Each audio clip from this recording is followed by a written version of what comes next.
An invisible force keeps the city's organs pumping, cleaning parks and streets, collecting trash and maintaining roads.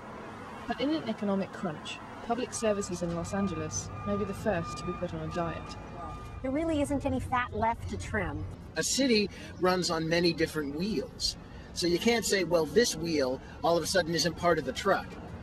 This week, the 800,000th pothole was filled in LA. But an even bigger hole of $155 million is threatening public services like parks. You know, what if the people who maintain this park were to be laid off?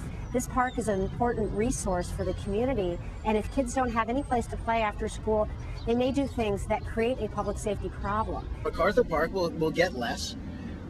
So the kids who actually need MacArthur Park, they're going to have to deal with, you know, the drug addicts and the needles on the floor and all of those things. It's been more than 20 years since Los Angeles faced a reduction in city employees. Since then, the population has increased by more than 1 million residents, and so has the price of upkeep. But workers are negotiating with City Hall about ways to find more revenue and keep services and employment intact.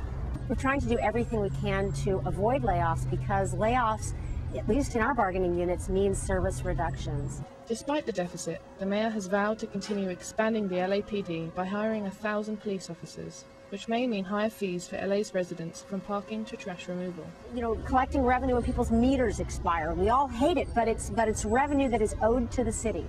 Meter prices could increase, and Angelenos could end up throwing an extra $12 a month out with the trash. I want to make sure my trash continues to get picked up.